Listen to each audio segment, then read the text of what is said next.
Hello and welcome to the Qiskit textbook discussions, where we are joined by experts and authors of the Qiskit textbook and their topics to help us out, answer our questions, engage in a very casual discussion. And for today's guest, you may know him as Decoding. You may know him as the Wrangler of Qubits. But today he will be answering our questions on quantum error correction, specifically using repetition codes. Hello, Dr. James. How you Hi, doing? I'm good, thank you. All right. So, Dr. James Wootton is a researcher at IBM Zurich, and today he will be taking our questions as well as giving us a short demonstration on uh, on quantum error correction using repetition codes. It's going to be a very short sort of introduction, and if you have already read the textbook, you can also ask any questions that you may have. I see we are already receiving response from the chat, so I guess the stream is working perfectly. Vicente says hi from Spain. Hi, Vicente. How you doing? Hey, Okay, so I guess the stream is working fine. We already have a good number of viewers. I think it's safe to say that let's go ahead with the presentation. Dr. Wooden, you are good to go. Please start whenever you feel like it. okay, thank you. This topic of quantum error correction is the thing that I research. It's the thing that I've researched for many years. So I could talk for hours and hours and hours on this. So you may have to stop me at some point. But I'm trying not to talk for hours and hours. I in the hardware chapter, I wrote the two sections on the repetition code and also measurement error mitigation. And I'm going to give a bit more background, mostly behind the repetition code part. Sure. And firstly, to justify why is there a repetition code section in the Qiskit textbook? It's part of quantum error correction, and quantum error correction is going to be a huge part of fault-tolerant quantum computing. It's something that you can write textbooks on itself, and people have written textbooks on quantum error correction. And in fact, almost everything that a fault-tolerant quantum computer will do is quantum error correction. If you take an algorithm for a fault-tolerant quantum computer, you add in quantum error correction, you compile that all down to the gates that actually happen on the physical qubit of the device, then pretty much all of them are doing something regarding quantum error correction. And actually doing the algorithm is just a small perturbation on this process. So it's pretty important, and therefore a Qiskit textbook really should cover it in some form. But it's always going to be the tip of an iceberg because it is such a big field. And maybe I'm saying it's such a big, important field because it's the one I do, but anyway. So we're using the repetition code as that introduction. And why it's a good introduction is because it's the simplest example of the ideas involved and the methods involved in quantum error correction. And it also builds on our classical intuition, so it's kind of easy to understand as well. And several important quantum error correcting codes, such as the Shor code and the repetition code, can be thought of. The surface code can be thought of as generalization. So it's the same principles, but used again. There are some also reasons why it's not such a great introduction. So it's not a complete example of quantum error correction in itself. So quantum error correction seeks to take many noisy qubits and trick them into collectively behaving as one good qubit, which we call a logical qubit.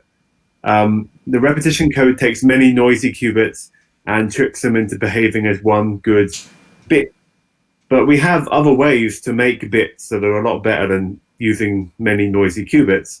So in itself, it's not something complete, and that's why we need these generalizations, such as the Shor code and the surface code, to fix the problems. So one also has to keep in mind that some of the things aren't going to carry through to the rest of error correction. You have to keep in mind that in the near term, we won't be using quantum error correction to correct errors in quantum computers because the overheads are so high. So often when I write papers, if I've got 1,000 noisy qubits that are collectively being one logical qubit, I think to myself, oh, it's kind of small. And 1,000 noisy qubits isn't something we have at the moment. So there's a bit of a mismatch between what we need and what we have for quantum error correction. But instead, we can use it to benchmark current devices. We can take these devices, run what we can, just see how well it works to show how we're progressing towards fault tolerance. And in Qiskit, we have a topological codes module, which is specifically designed to do that, to help us to run these small proof of principle tests to benchmark current devices. And what codes we can run depends on the hardware we have. So each code has a different sort of set of desires, things that it needs in order for us to do it. And so this example here of the, I don't know where my cursor's gone. I don't know if, can you see my cursor, by the way? Yeah. I can see your cursor over here. So here we've got an example of a small surface code which has black dots and white dots as qubits and colorful lines, which represent where we need to do controlled operations. So we need 17 qubits arrayed in this sort of connectivity in order to run this example. But if you have the 53 qubit device that we have, which is our biggest one online, and you find that even though it's got far more than 17 qubits, it doesn't have the connectivity. So we're a bit restricted into what we can run at the moment, and we have to think about how we can run things based on the connectivity we have. But the repetition code is something that always works. Any device will do it.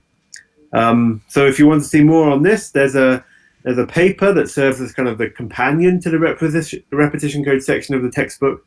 They cover basically the same stuff in the same way, and you can check that out on the archive here. But other than that, I'm going to talk a bit more about the repetition code. And what I'm doing is I'm using some slides that I made many years ago to be a lecture and to be courses in summer schools. So I'm going to go through some of that now. And this was done with in my previous affiliation, which is at the University of Basel. And this is specifically talking about topological quantum error correction, which is a subset of quantum error correction, which has some nice properties. And it's the properties that we use in the topological codes module. But I won't focus on that too much at the moment. I'm just going to mostly go on to what is error correction. And I think the easiest way to imagine this is to suppose you're talking on the phone and you need to answer someone with a yes or a no. So it's a simple bit of information. And there's some noise on the line. Now, of course, noise usually turns yes into and no into. But let's imagine noise with some probability might turn a yes into a no or a no into a yes. It's maybe more believable nowadays that we might have some weird machine learning going on in the background and misunderstanding things. So then there might be that you're talking about some issue of life and death. You need that bit of information to get through correctly, but there's some probability which is too high that it's going to get corrupted. In that case, what can you do? And a simple way would be just to repeat yourself. So if you said no, no, no, no, no, no, no, no, no, no, no, no, no, even if the receiver hears no, no, no, no, yes, no, no, no, no, no, yes, yes, yes, no, they're hearing lots of no's and probably thinking, well, that sounds like a no. Similarly, a lot of yeses will sound like a yes, even if there's a few no's in there. So just by repeating this message many times, it becomes resistant to small faults. James, I'm sorry to interrupt. Could you move the Slack widget somewhere in the bottom corner? It's sort of obstructing. I was wondering whether I'm sorry for that. Whether that was present on yours as well. I'm sorry. Maybe. Okay. Yeah, that works. So where was I? And then you could do the maths of this as well. So if you repeat yourself d times, and the person at the other end is looking at how many times, looking at the majority of what they receive and decoding the message like that. So if you say mostly yeses, they think you're saying yes. If you say mostly no's, they think you're saying no. Then noise has to flip the majority of those. So there's probability p, or small p, that a yes is flipped to a no and a no is flipped to a yes. That has to happen at least d over 2 times, where d is the number of repetitions, which I think I can hand-wavingly say that's kind of basically p to the power of d over 2. But also you can express it as a binomial coefficient. And if you take leading order in this, and you have small p, so that this factor is is exponentially decaying far more than this factor, which is the number of ways that you can have n flips within the d repetitions. This is going to exponentially increase, but if the p is sufficiently small, this is going to be the dominant factor, and you can try deriving this for yourself. But I think it's fairly easy to believe that it's going to be very unlikely as you increase the number of repetitions that the majority of them are going to flip if the probability of a flip is, say, 1%. So this means that we can make it as rare as we want for our encoded message to get corrupted, just because we're taking in the message we want to send and giving it this extra form by repeating it. So this is just a simple example of imagining talking on the phone, but it contains all of the basics of error correction, be it classical or quantum. You have some input that you want to protect from errors, and you have an encoding, which is the way you change your input to make it fault tolerant. In this case, you just repeat it many times. Of course, there is the notion of the no cloning theorem in quantum mechanics, so we're not going to be able to do that completely in a completely same way with qubits. We can't just copy our qubit state many times. We're going to have to do it in a way that's a little bit more clever. But we're still going to take many qubits and encode the state in those many qubits in some way. Then you have some process, and if we're thinking of quantum communication, that's going to be transmission, in which the noise can affect the message. And then at the end, you take your noisy thing that you've got, the person who's receiving it takes the noisy output and tries to work out what the message most likely was. And if we think in terms of not transmission but storage, so if we want to have a quantum hard drive, then we can still use this error correction process to try and protect ourselves against the noise that occurs over time. But in this case, we have to realize that the more time we leave it, the more noise will happen. And if we leave it too long, the probability of an error happening is essentially sort of half. It's the maximum entropy.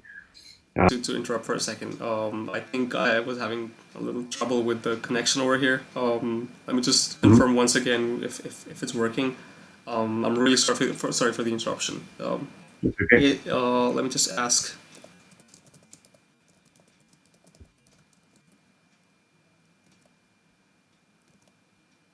Yeah, I was having a few signal issues, I guess. Okay. Okay, hopefully this is working for now. Okay, this is not good. I'm dropping a lot of frames over here. Anyway, if you can just continue, because I'm recording this anyway, so I don't think it should be a problem. Okay. If we experience any more problems, I'll just ask people to join on the call and post their messages in the general channel. So it should be okay. Sorry, please go on. Okay, so I'll continue. Whether the internet can hear me or not. So we're now we can think about storing information, and if you store information, then you have errors that increase over time. But you don't want. Okay, that means that at some point the errors are going to be too bad, and you're not going to be able to get your stored information out.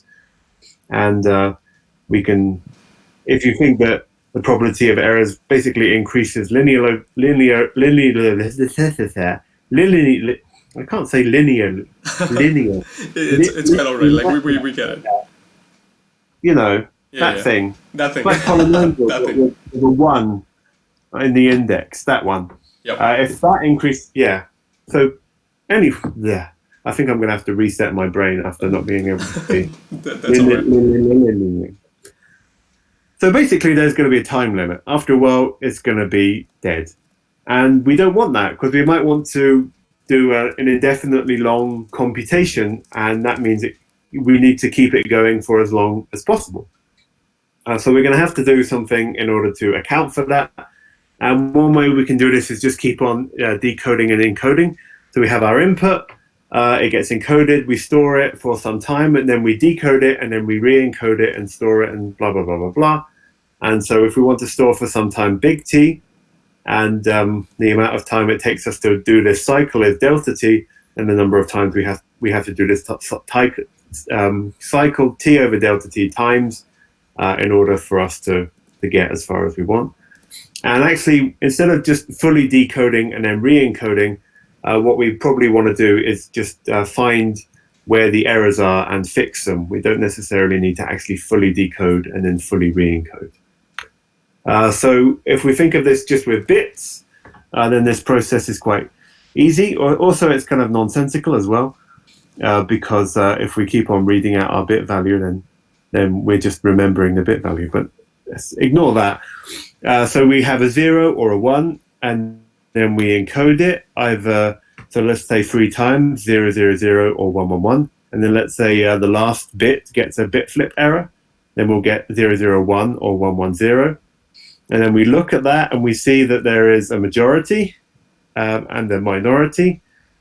So this one is a different value from the rest. So we can say that most likely if errors are rare, that's the one that got hit by an error.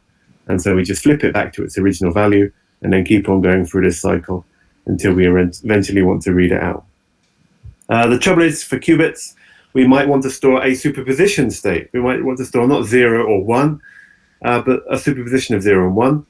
And since we encode 0 as 0, 0, 0 and 1 as 1, 1, 1, at least in this free repetition version, we would have this state. So if we encode this state and then we go here, then we get a superposition of 0, 0, 1 and 1, 0, 0, sorry, 0, 0, 1 and 1, 1, 0, because we're still getting the flip happen on the last qubit due to the noise. And then we get to this point and we read out all of our qubits and we look to see which is in the majority and which is in the minority.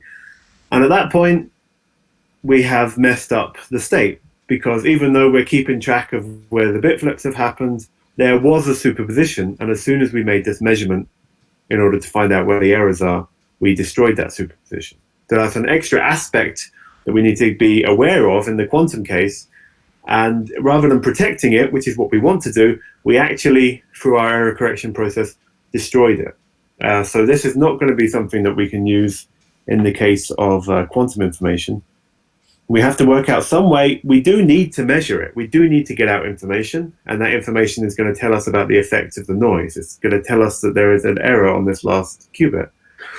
But we don't want to, we also have to avoid getting information that we don't want. So specifically, we don't want to measure the qubit, to measure the encoded information, because that will disturb any superpositions.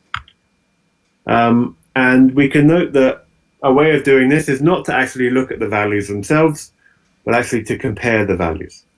So say we had all zeros and we had errors on these 3 qubits and this qubit here to flip them to a 1.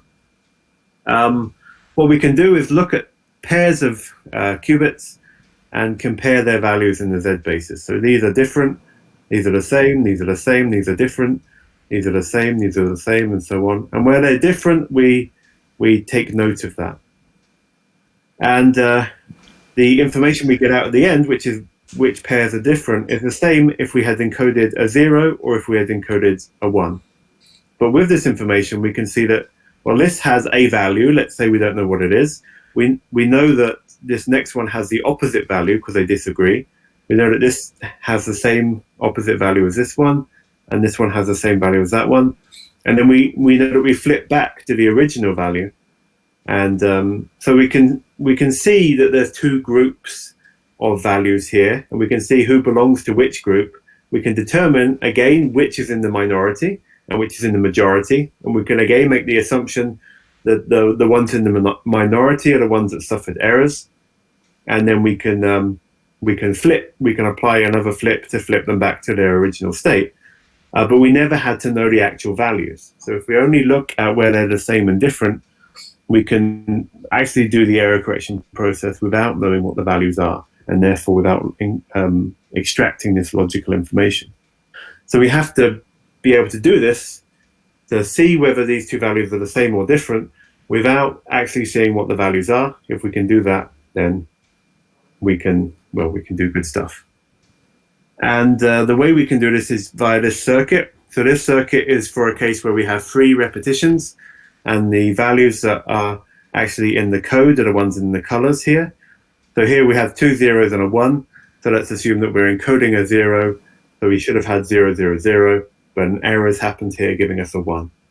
And now we want to do something which is going to compare the value of this qubit with that qubit to see if they're the same or different, but otherwise not read out any information. And we do that by taking an additional qubit and putting it in the middle of this pair. And this qubit is always going to be 0, despite it doesn't matter what we're trying to encode, it's always going to be 0. And then we do these 2 controlled knots. So these controlled knots are controlled on the 2 qubits that we are, this pair of qubits that we're comparing, and they're always the other end of the controlled knot that does the bit flip is always on this additional qubit. And in the case that they're both 0, which is what we have here, well, a controlled knot conditioned on 0 doesn't do anything, so neither of them do anything. So this 0 remains 0, and when we measure it, we get a 0. If we had both of these 1, we'd actually have the same result at the end, because when a controlled knot is conditioned on a 1, then this end of the controlled knot causes a flip to happen. So it flips as 0 to 1, but the next one will also cause it to flip from 1 to 0. So we're back to 0 again. So in these 2 cases where the values are the same, whether they're both 0 or both 1, we get a 0 here. So this 0 is telling us that they are the same. However, in the cases where they're different, as we have here, one of these controlled knots will do nothing to the additional qubit. One of the controlled knots will flip the additional qubit. So since there is 1 flip rather than either none or 2, then you end up with a net flip at the end. You end up with a 1. When you measure this, you get a 1. So when you get a 1, you know that they're different in the Z basis.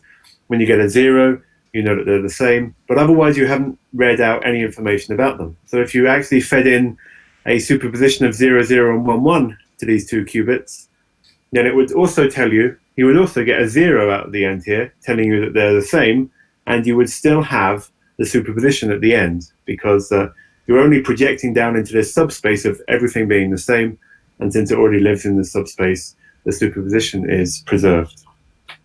So this is the measurement that you do, and you repeat this measurement many times. So a quantum repetition code, you start off with all zeros, as you do in any quantum algorithm. And to encode a 0, then you do nothing here. To encode a 1, you flip all of these bits to give you many 1s. And then you just keep on repeating this process many, many times to keep on keeping track of where errors might happen. You'll keep constantly checking pairs of qubits, making sure that they're both in the same value, which is what they should be, and keeping track of when they're no longer the same value, which is a sign of errors. And by collating all of that information, then at the end you can finally read out, and with all of the information you've gathered, you can try and work out where the errors happened, and therefore how to mitigate them. So this is basically a process. This is the quantum repetition code. You can use this to detect and correct any bit flip errors that happen during this process. So at the moment, all it's doing is encoding a 0 or a 1, and at the end, measuring that 0 or a 1. There's no computation that happens in here, and computation happening in the middle can be kind of complicated. But at the moment, we're just assuming nothing happens. We just want to preserve it against noise, and the noise we can preserve it against is bit flips.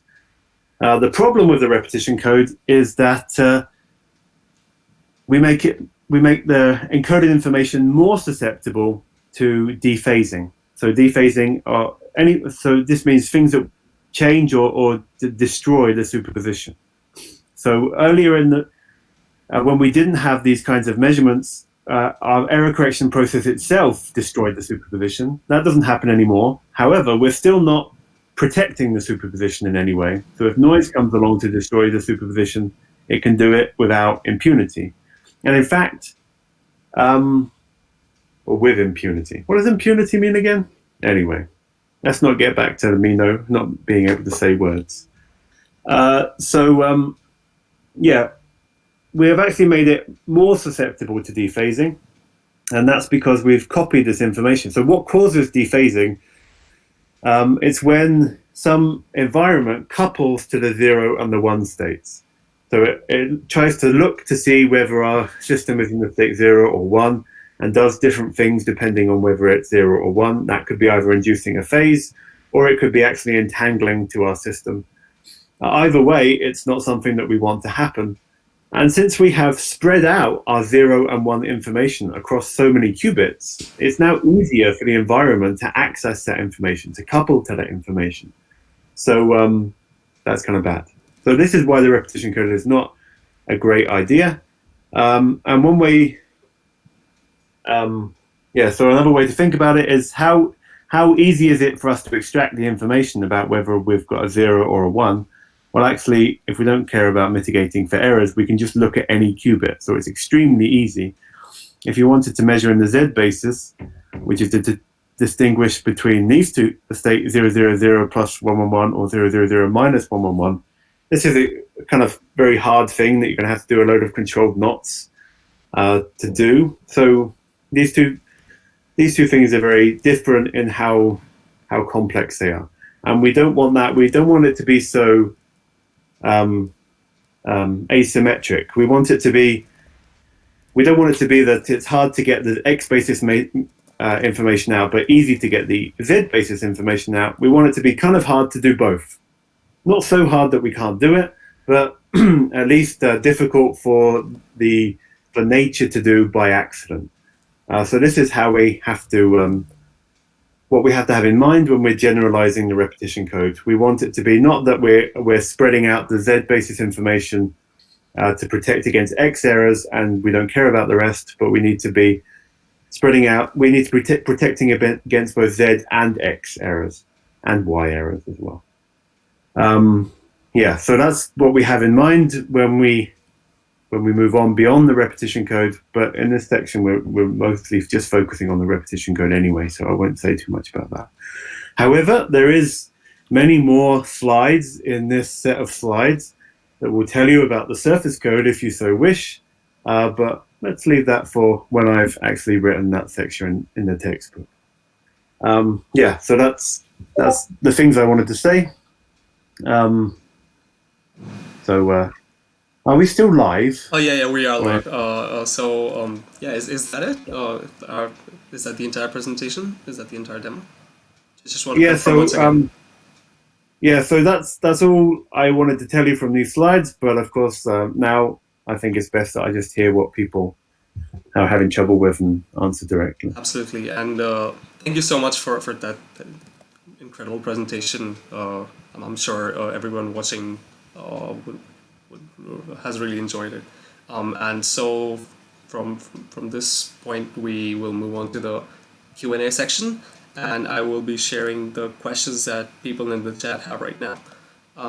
Is that okay with you?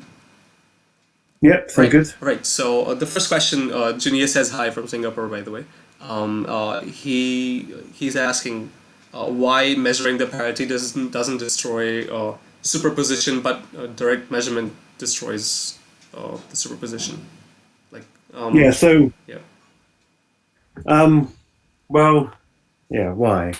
Well, for one thing, you've got two qubits, and when you measure the parity, you're only extracting one bit of information. So it doesn't fully collapse the state. It only collapses sort of 1 bit's worth of the state, essentially, because you've only extracted enough information to project you down, to project out sort of half of your. When you extract a bit's worth of information, at most you can get rid of half of your Hilbert space. You can't project down to a product state. So essentially, it doesn't get enough information. The way that this middle qubit couples to a state, it doesn't see the superposition. All it sees is the parity. So all the information you extract is the parity, and there's no mechanism by which you would get a collapse onto any other states because you're not extracting that information. Right, so I think that's what he's asking, that in general, how much information we get from qubits will collapse the state. Yeah, so since we are we are only extracting 1 bit, and it is the exact bit we want to extract, which is parity, and therefore we can be sure that we're not extracting any other information, we're not collapsing any other superpositions. Got it. I hope that answers your question, Junia. In case you have any more, feel free to drop them in the chat. We have another question from Jack Orr. Hi, Jack. He asks, does this require the ability to measure individual qubits at different times? which, as he understands, the current devices do not support. Right. Now we're getting the real question. Okay. So, yeah, if you not to insult Junior's question, of course, if you remove these sort of bits where I said this bit repeats many times and only do this once, then you have a single round. So you do the initialization, you do the syndrome measurements, as they're called, you do the final readout measurements, and that requires no repeated measurement of a qubit. And so when I do experimental studies, which you can see in the textbook and you can also see in my paper, that's what I'm doing because that's all I can do. If we want to implement fault-tolerant quantum computers, we have to be able to repeat this. Therefore, we do need to keep resetting and repeatedly measuring a subset of the qubits. So that's something that needs to be developed, and it's something that my colleagues are developing. But yeah, it's not something that we can do currently. Sure. I hope that answers your question, Jack. And also for those watching, I've also mentioned the links to the textbook and to James's paper in the description, so you can check this out for your reference. Junia asks, what are the most promising error correction codes, pros and cons? Well, it depends who you ask. If you ask a theorist, they'll probably tell you about these 4-dimensional codes, which are awesome. But then if you tell that to an experimentalist, they'll laugh in your face. And an experimentalist would... we really need to work together between theory and experiment to really determine what the best codes are. But I always think the class of topological codes, so this family of topological codes, are the ones that I think are the most likely to be useful in the future because they're just so good. They're quite nice in their implementation. You typically only need to do controlled knots on a local grid. Whether that's 2D or 3D or 4D, at least you only need a local grid. Some other codes require sort of connectivity that cannot be easily captured in such a way. And also the decoding is usually fairly easy to do. At least you can do it quite easily in an approximative way. So topological codes as a family, including the surface codes, the color codes, and well, mainly those are the best ones, I would say. Sure. I hope that answers your question again, Jingye. James Weaver had joined us earlier, so hi James, hope you're doing okay. Frederick has also joined. Frederick Hardwick asks, for bigger systems where we, for example, had 4 qubits from which we want some information that is not the state, can we retrieve this information from the system without collapsing it if we can encode it into 2 qubits or less? So what was that again, sorry? So let me repeat that once again. For bigger systems where we have, for example, 4 qubits from which we want some information that is not the state of the qubits, can we retrieve this information from the system without collapsing it if we can encode it into 2 qubits or less? Yeah, in principle, there's no magic one that I can say you do a C naught here and a C naught there and you're done.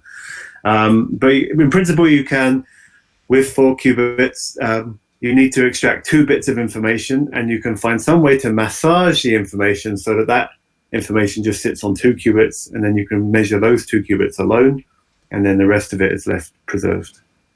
Got it. I hope that answers your question, Frederick. If you have any more, please feel free to ask. Ginny asks that you told me once that the physics behind topological codes are the same as topological qubits. Can you explain? Well, yeah, that's a rather big topic. But yeah, I mean, if you could just go about it briefly. Yeah. So, for example, in when one is trying to realize Majoranas, then these Majorana modes are associated with a Hamiltonian in a condensed matter system, and if you manipulate them in certain ways, you can cause them to move around each other, and you get these. You get an evolution of a degenerate subspace. So in this, it's all Hamiltonians and degeneracies and dynamics.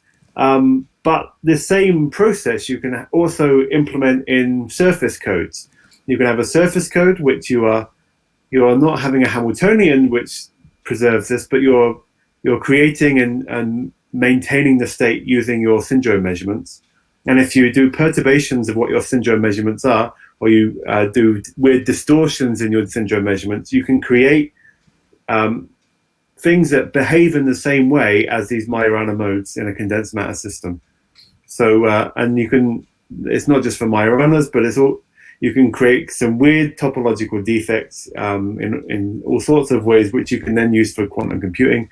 So if you want to do topological computing, topological quantum computing, you could do it by making these weird condensed matter systems, as Junior once did.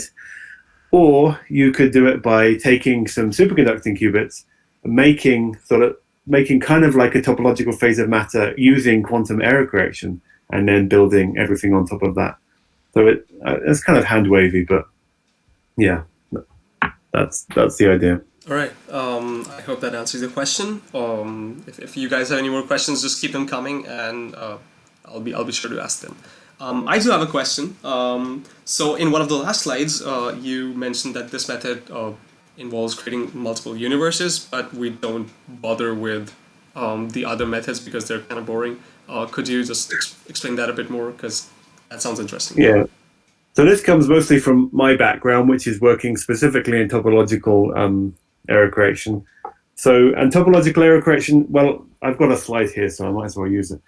If you have a bunch of zeros and you flip one, either by errors or on purpose, then you create a pair of domain rules, essentially, a pair of things which are different than they were. If you do another flip next to that, one of those domain walls moves. So you create this pair of things, and by making more flips, you can move those things around. By doing flips in other places, you can also create other pairs. And then if I've got this pair here and this pair here, and I do a flip in between them, then these two defects, these two domain walls disappear. So you've kind of like got, this is pair creation. You've not got a Hamiltonian, you've not got a field theory or anything going on here. Well, you can describe it with a field theory. But by making a bit flip, you've created a pair of things. You can move those things around, you can create other pairs, you can do annihilation processes. So it's kind of like you've made a little universe of particles with nothing more than a line of zeros and ones. You can describe it in terms of particles moving around, being created, being annihilated in pairs.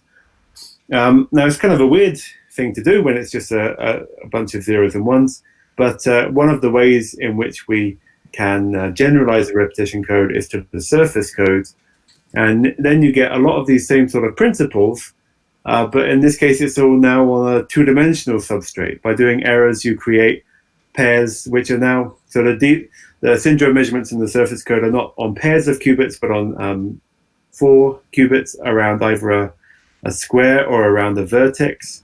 And by doing errors, you basically, in a similar way, can associate these weird things, these defects, in pairs. And so you create pairs of these things, you can move them around in two-dimensional space, you can annihilate them. And so you can use the story that you've created a set of particles. And if you have a Hamiltonian, you can even come up with quantum field theories and make this a little bit more concrete. So you've not really created a universe, you've created basically a system which simulates a two-dimensional universe in which you've got these weird particles, and you can nevertheless use that to these particles to do interesting things. And that's basically the idea behind topological quantum computing. Got it. Segueing into that, at the end of the graph theoretic decoding section in the Qiskit textbook, you mentioned sigma y errors. Is it in a similar context, as in do these errors occur in along the y-axis, or does that mean the measurement errors happen in the y state? Does that relate to the problem that we're talking about right now? Yeah. Okay. So in the repetition code, you have a way to detect and correct X errors, which is great. But it's also not so great, because what about Z errors? So if you then come up with a new method, and I haven't gone into the details of any of those, but the surface code is one, which can detect and correct Z errors, then that's also great. Now you could do X errors and Z errors, but what about Y errors? Well, the nice thing about y errors is that y is equal to x times z. Well, up Right. to a minus I or whatever. Mhm. And so a y error is but essentially an x error and a z error happening at the same time. And if you can detect and correct the x part and you can detect and correct the z part, then you can detect and correct that error. So a y error you don't even have to think of as a thing in itself. You just think of it as a coincidence of two other things which you can already deal with. And what's nice there is also any, as you can see in the earlier chapters of the textbook, any single cubic unitary can be written as some linear combination of x, y, and z. And so if you apply any single cubic unitary, it essentially creates a superposition of either nothing happening, an x error happening, a y error happening, or a z error happening. And when you measure the syndrome, it has to collapse to one of those possibilities. And then you've just got plain old boring, it's either an x or a y or a z error, and then you correct it. So now you can, just by being able to correct single qubit x and z errors on any qubit, you have the ability then to correct basically anything. That's a pretty cool idea. I mean, yeah, I'd like to explore more literature about this.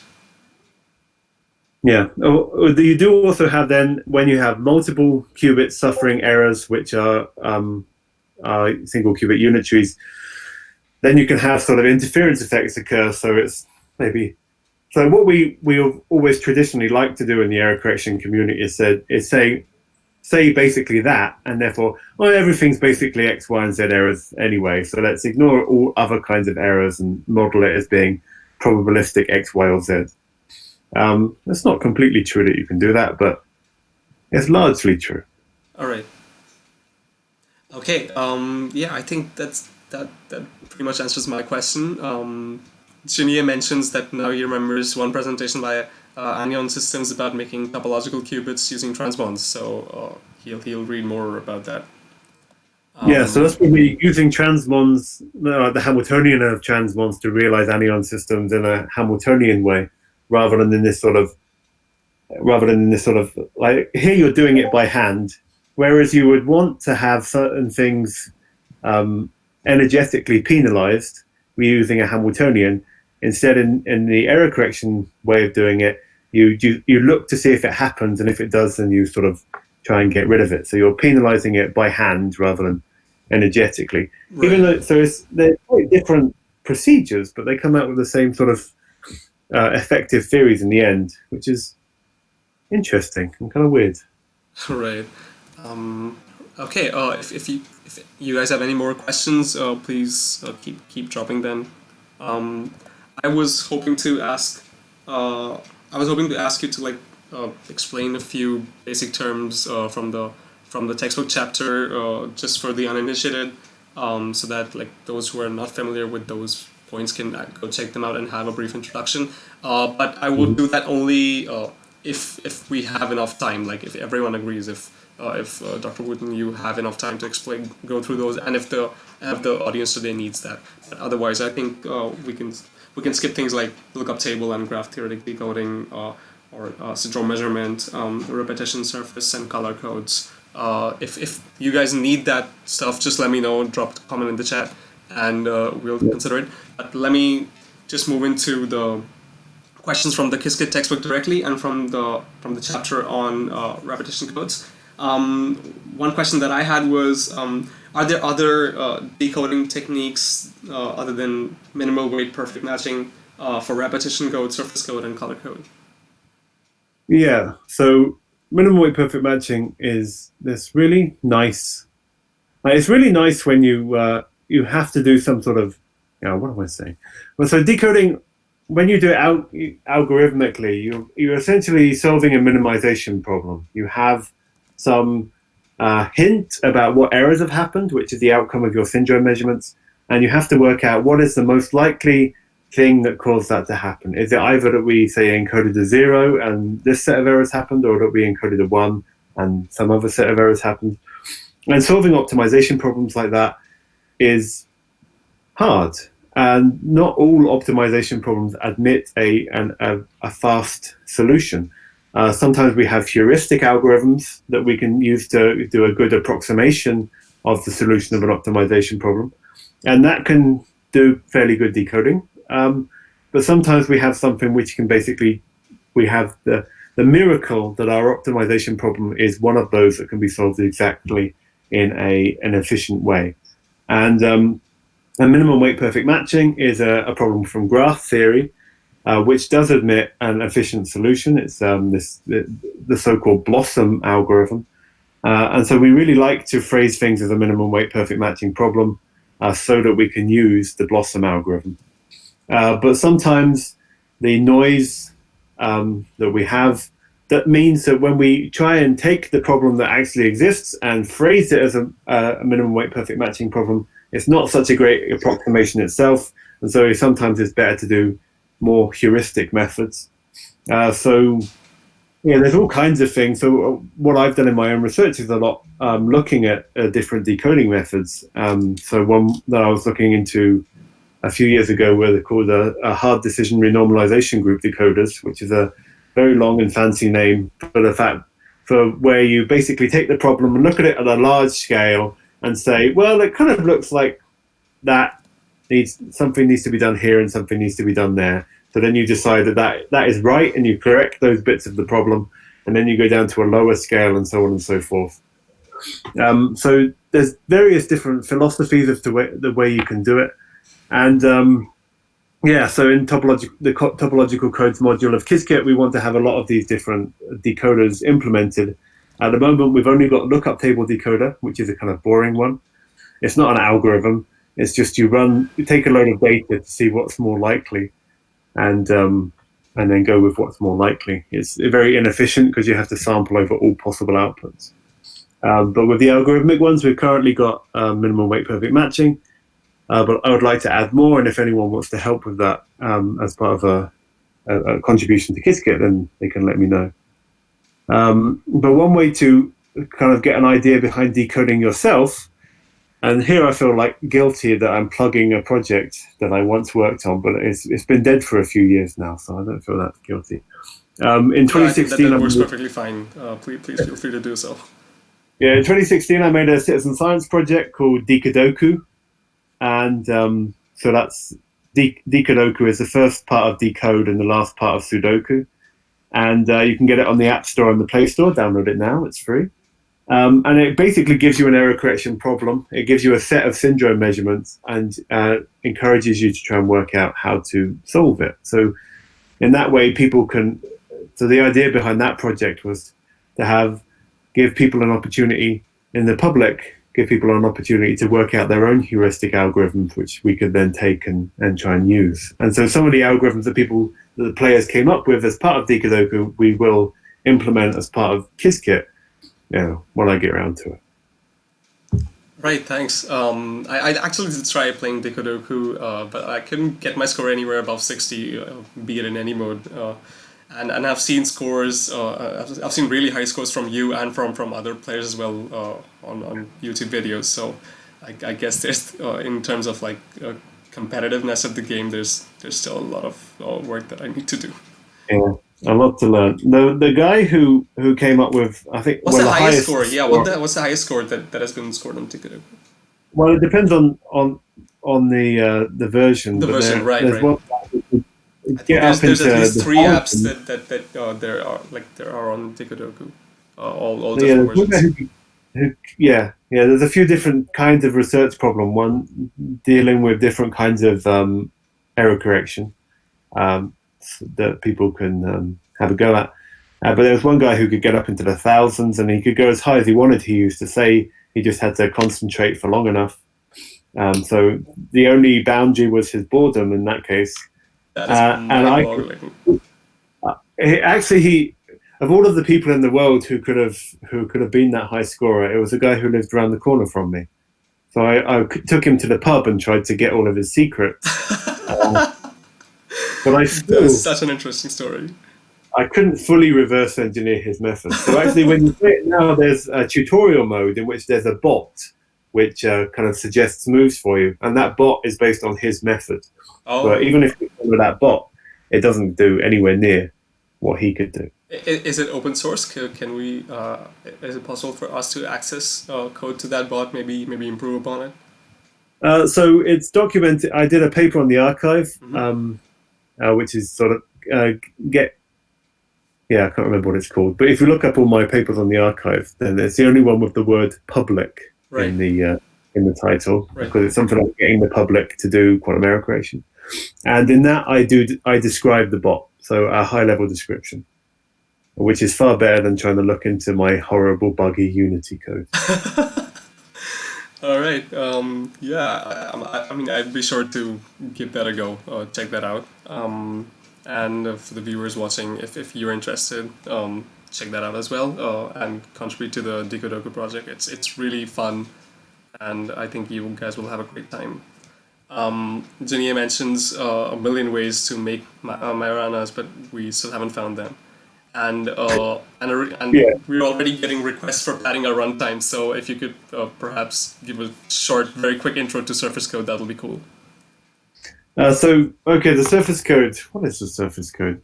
So you could think of it as a two-dimensional generalization of the repetition code, where instead of looking at the parity of pairs of qubits as you do in the repetition code along a line, you instead make a two-dimensional square grid, and you have these squares, and around these squares on these 4 qubits, you put another qubit in the middle and use that to do in exactly the same way a parity measurement of those 4. And so you can imagine preparing a state in which all of these are in the state where there's even parity around every square. And if you do a bit flip here, then you flip 2 of these so that they become odd parity. So it's then kind of like the repetition code, except that your domain walls essentially are no longer domain walls, but they're point-like particle objects almost that can be moved around in two-dimensional space just by doing a bunch of bit flips. But the nice thing about this is that you can also do parity measurements around the vertices, where instead of being parity in the Z basis, so seeing whether you've got even parity on the zeros and ones, they instead do the X basis, so in terms of pluses and minuses. So they want to be in a state which is in the position of plus, plus, plus, plus, or minus, minus, minus, minus, or plus, plus, minus, minus, or plus, minus, plus, minus, all of the ones that have an even number of minuses in. And even though when you measure Z and X on a single qubit, these are conjugate variables, so they disturb each other. Measuring one will mess up the other. These measurements of Z parity around the plaquettes and X parity around the vertices are not conjugate variables. They actually commute with each other, and they commute because they actually overlap on a pair of qubits rather than a single qubit. So on a single qubit, they would anti-commute, but on a pair of qubits, they anti-commute twice, so they effectively commute. And therefore, in the way, so bit flips leave a trace in terms of what's happening in the parity of the plaquettes, but phase flips, so Z, leave a trace in what's happening in the parity of the plaquette, of the vertices. So just as you could see a trace of what was happening when you did a bit flip in the repetition code, you can see a trace of both Z and X in the surface code. And then you've got to get to the point where you actually encode information in this, in these things, I go through first imagining you've only got the plaquette syndrome measurements and seeing how you can encode a bit in that, and then looking at how you do manipulations, like what your Pauli operators look like on that. And then do the same thing again, but with the plus and minus states for the vertices. And then you can just show that these things can actually live well together, and you can encode a qubit in this thing. That's kind of a high-level overview of the surface code, and then it takes some of these same notions from the repetition code and then just essentially does them in 2 dimensions instead. Another generalization of the repetition code is the Shor code, in which you basically, the idea there is you take 3 qubits and make a very small repetition code, and that makes you more protected against bit flip errors, but less against phase flip errors. So then you take 3 of those, so 3 lots of 3 qubits, and encode those into another repetition code. But this time it's a repetition code that doesn't repeat the zeros and ones, but it repeats the pluses and minuses. So it's defined in the X basis instead. And then that protects against the phase flip errors, but not against the bit flip errors. So you're concatenating your code, but in two different levels, protecting against different types of errors so that you protect against both X and Z. So there are two ways of generalizing the repetition code, something that's actually protecting against both X and Z errors. All right. I hope that overview was that was explanatory for you guys about surface code. And if you want to check out more, I will be sure to attach the link for the GitHub repo of the slides once again in the description, and you can also find it in the very first message of this live chat. Jenny also asks, what's the error correction code intended for the Rochester device? Well, no error correction is done on the devices at the moment. So, but there has been some efforts to look into how to do error correction on this particular coupling map. So, I can't remember the name of that paper, but Andrew Cross is one of my colleagues in Yorktown who works on quantum error correction, and he and his team have a paper on how to do error correction specifically within the constraints of this coupling map. But if you want to just try out something simple like the repetition code, I have implemented an example of a repetition code on this device. But repetition code, you really need a line of qubits. So you have, and this isn't really conducive to lines, but I managed to find a line of length 43 that snakes across here to be able to test successively bigger repetition codes and show indeed that you get better and better error correction as you increase the size of the code. But there's a lot that people could do in that, like not just on Rochester, but also on other devices, looking at different ways to find a line, maybe experimenting with using the X basis instead of the Z basis. And all of this is made easy by the topological codes model, what it is. So this is actually a window to experimenting with the devices and seeing how well they work in error correction if people want to use it. All right, and also like just to segue from that point, does the Rochester device experience a reduction in its potential due to this line-based access to avoid the most error-prone control NOT gates? And what might be some of the possible choices of this line method to map error resources and its effects? Yeah, so it would be nice to find a line that avoids all of these horrible qubits that don't work very well. But also you could do I've given the example of a repetition code on a line where you check neighboring pairs, but you could also have it on a grid where you check neighboring pairs, where you could have it on any sort of shape. But if you don't have it on a line, then the decoding problem becomes such that minimum weight perfect matching doesn't work. So that's why why we haven't done the versions that aren't on a line for topological codes. But if someone wants to do something that covers the whole thing, then they could do that and come up with their own custom decoder, and it would cover the entire device. All right, got it. Dr. Wootton, we are approaching the 1 hour mark, and at this point I must ask you, do you still have time to stay with us and answer a few more questions? Yeah, I'm going to stay around. Awesome. I actually forgot how enjoyable this sort of discussion was. It's been a hot minute since I've done this, and it's like attending a proper lecture, just with a really cool lecturer. So thanks for doing this again. Yeah. That's all right. Yeah. So again, chat. Please feel free to ask more questions while I ask mine. So another question that I had was, what changes to the simulation can we expect to see when the circuit for our graph contains non-Clifford operations? So Clifford versus non-Clifford is quite an important thing within quantum error correction.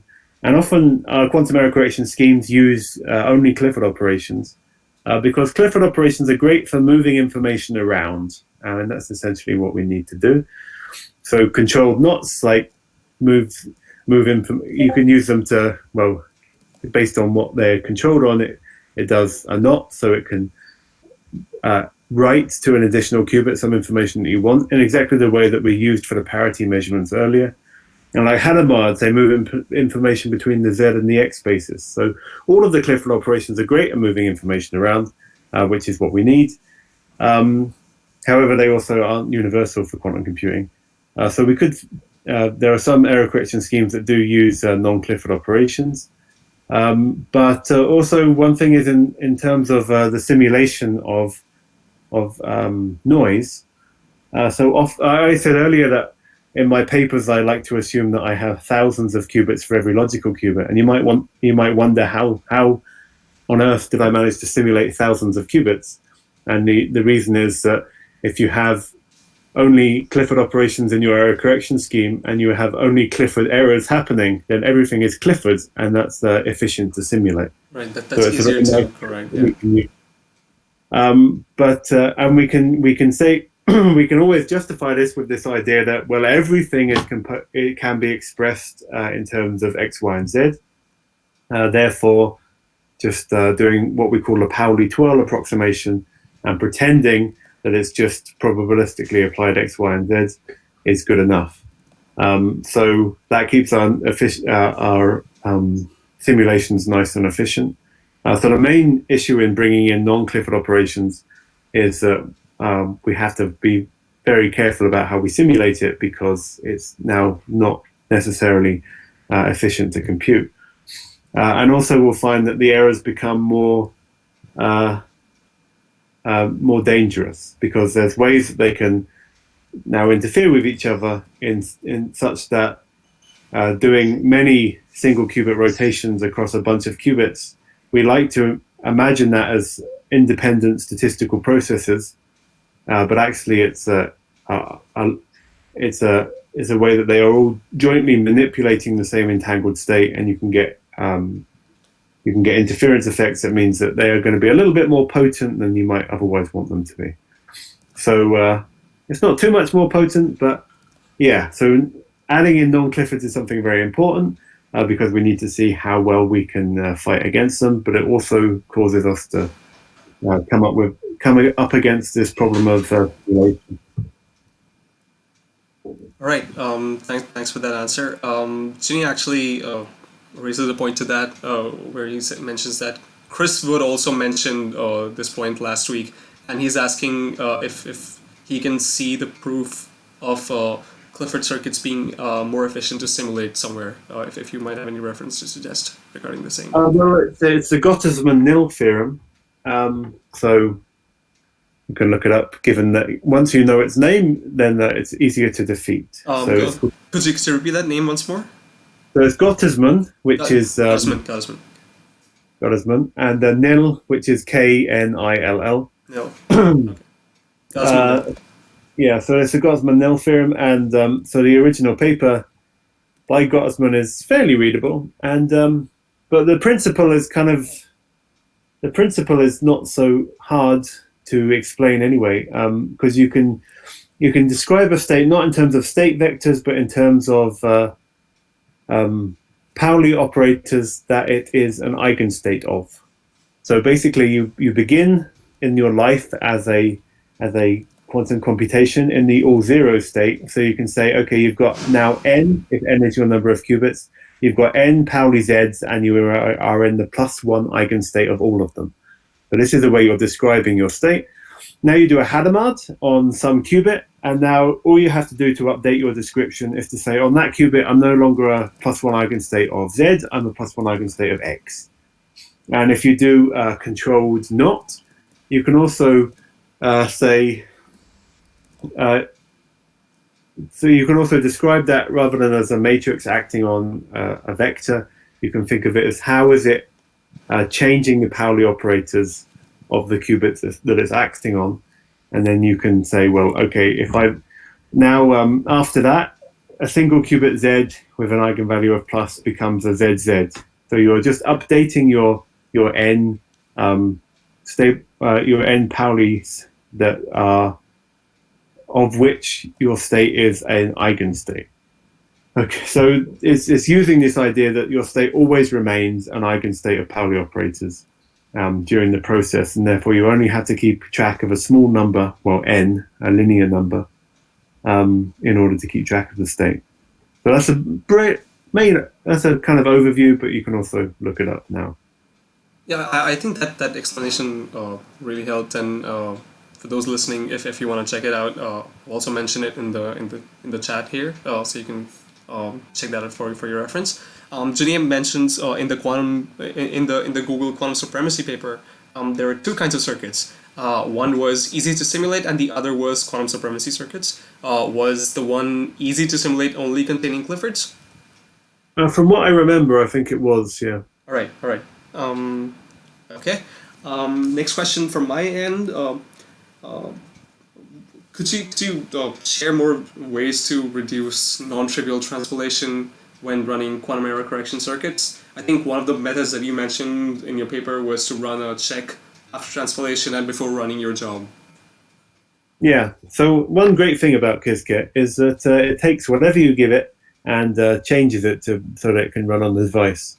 But when you're running error correction, that's not so useful, because in error correction, you have to know exactly what the device is that you're running it on. You can't have these transformations, because you're designing your error correction protocol assuming that this is a qubit and this can have an error happen on it, and the effect of this is going to be local in some sense.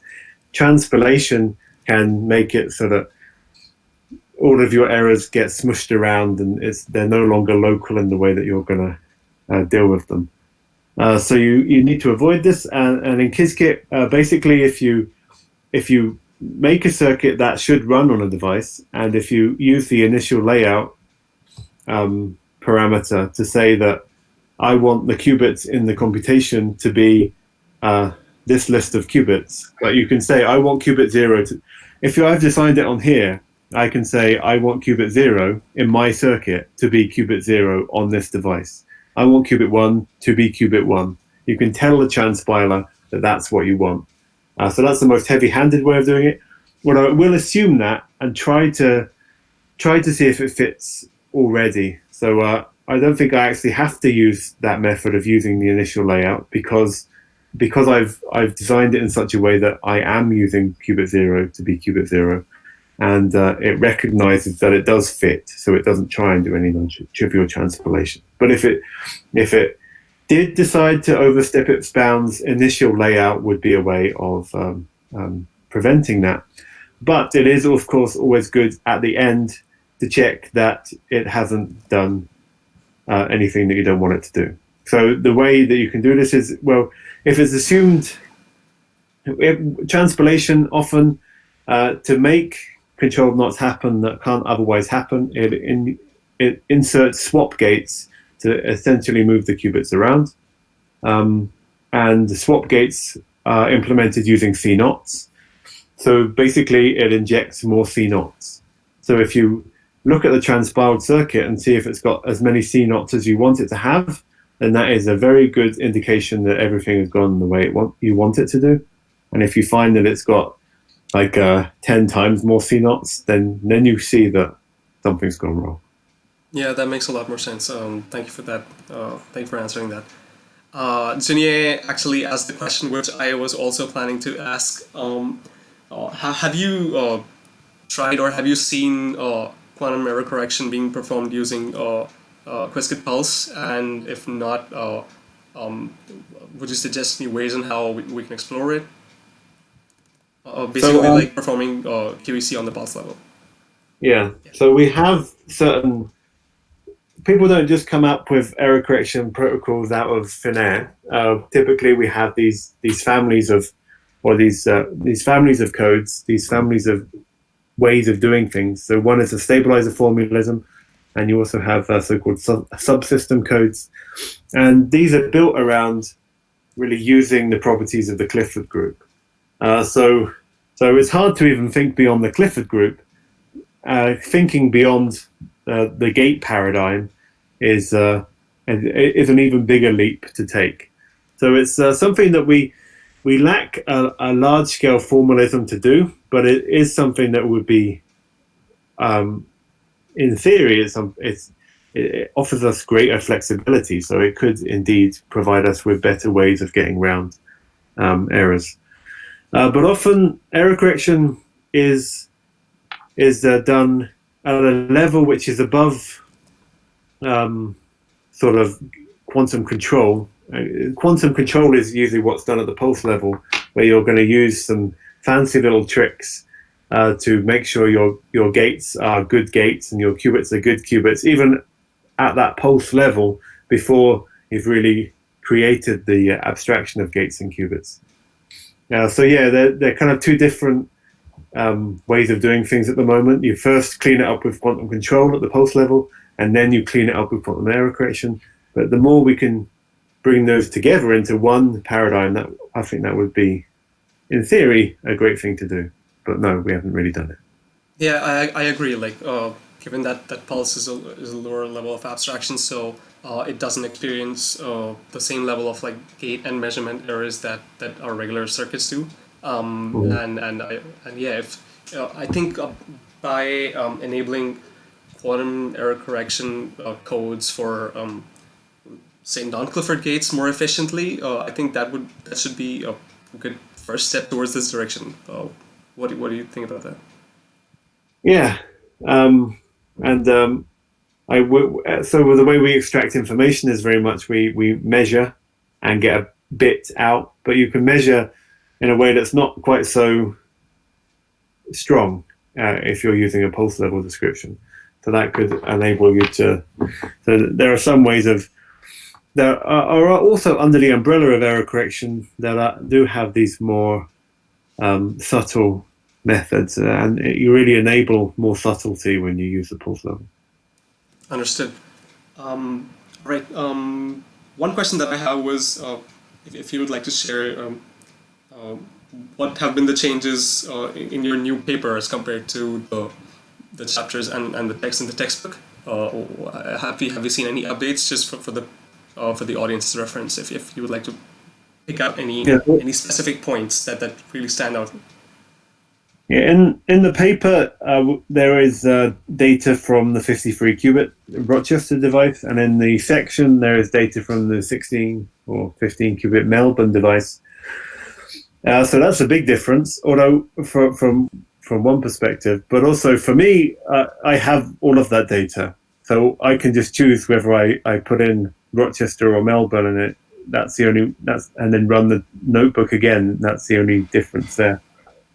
So I will include the Rochester data in the textbook at some point. I'm just waiting until the paper gets through peer review before trying to sort of merge them together again. The only other big difference is that we have the IQX tutorials. So these are the series of notebooks that you can find when you log into the Quantum Experience, and you can also find them on GitHub, which give examples of how to use certain parts of Qiskit. And there's one that deals with how to use the repetition code tools within topological codes. So that information has also been added into the paper. But because it's more of a how to use Qiskit rather than what repetition codes are, it doesn't fit so well in the textbook, because the textbook is about teaching quantum computing through the medium of Qiskit and not really specifically about trying to teach Qiskit itself. I agree. Yeah. All right. Thanks for that. I think that adequately answers our question. If you guys have any more questions in the chat right now, please feel free to ask. Otherwise, I'll just start moving into the final sections of the discussion. Dr. Wootton, would you like to recommend any resources for someone who wants to start out looking into quantum error correction in more detail? I mean, I've already attached the links to your paper and to the textbook links, but if there's anything else you would like to suggest. Yeah, so I think there's also a paper primarily by Austin Fowler and John Martinez that's a guide to the surface code. So the surface code is a good place to start because it's a good example of an error correcting code, and it's probably the one we'll use on real devices. So there's a few different review articles on that, and the only one that I really want to point out that isn't on any of this these resource lists so far is this Martinez and Fowler one. All right. And if you would like to share any takeaways or ideas for future implementations for people to build up on this research, what would you like to recommend? Or if you would like to just share your own experiences from working on this topic, that would be great too.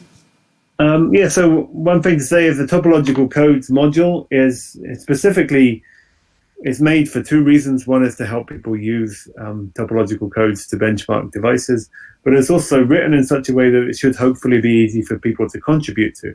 So there's more codes that could be added, so we could add in the surface code and color codes. There's more decoders that can be added. So there's existing decoders that we know that we can add in, but people can also come up with their own decoders and implement them in. So I would encourage people to, if they want to contribute to Qiskit or they want to think more deeply about quantum error correction, to look into this module and think about using it or contributing to it. And the paper is intended as a sort of resource that people can use to know what it's all about before they start using it themselves. Yep, sounds good. Okay, do we have any more questions? If not, then I'll probably end the stream soon. Anyway, do you have any questions for me, or do you have any feedback for me or this this thing that we're doing right now? No. Well, probably one thing to say is we never talked about the error mitigation. Right. So if you want to, at some point, have another call on error mitigation, then we can do that. Although I think it's a far more straightforward thing than the repetition code. I agree, yeah, because I think Abe in a previous video already explained much of the error mitigation stuff. But yeah, since we're also padding on a lot of time, I think it's safe to end it with quantum error correction, and I've added the resources anyway, so if anyone's interested, feel free to check that out. If you have any errors, if you have any issues, or if you run into any problems, feel free to post your questions on the Qiskit Slack, and someone will help you out.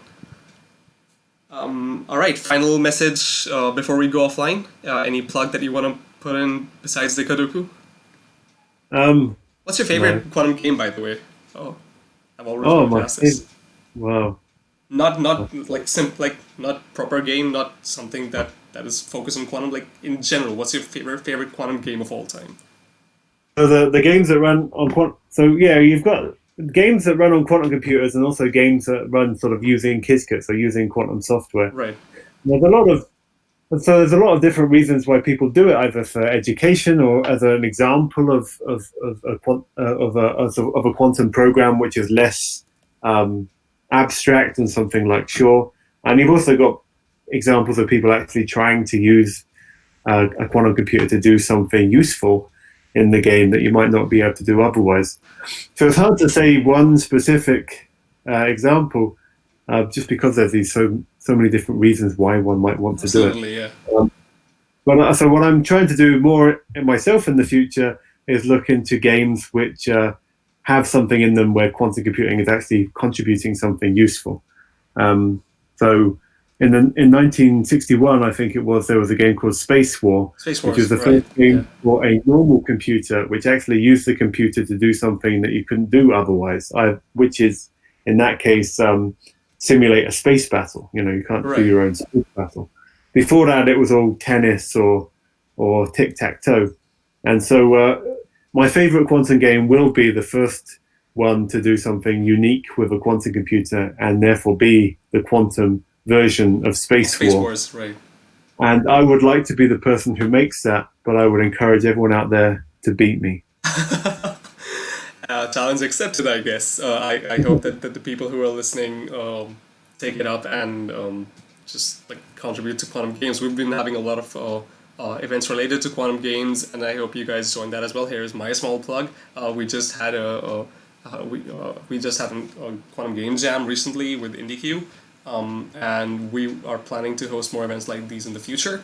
So if you would like to build something, if you would like to build more games which are educational, but as well as implement quantum mechanics as part of the games, please feel free to join us and let your creativity build something interesting. Junia mentions from Zelda to Dr. Wootton's favorite game. Yeah. Yeah. A quantum Zelda, that would be quite a Zelda thing. would be quite a thing, yeah. Yeah, Nintendo's not on the phone. Oh, Nintendo has been pretty strict about being like closed box in terms of its games. Yeah. But But one day they'll call me. James, I just realised we can't do this certain thing without quantum computing. Well, maybe I can help you on it. maybe, yeah, I think that's a good way to sort of join in on their projects as an advisor and use that excuse to play the hell out of their games. Yeah. Yeah, that's gonna be something. Yeah, sneak peek of Breath of the Wild 2. Absolutely. All right, I guess that's it. Thank you so much again for joining us today. This was a really fun session, and I hope you feel the same way. I hope you enjoyed it as well. Yep. Great to be here. And for everyone else watching, thanks again for joining. Thanks for your questions, and we will see you in the next one, which should be happening soon this week. All right, thank you everyone. I hope you have a great day. Take care. Bye.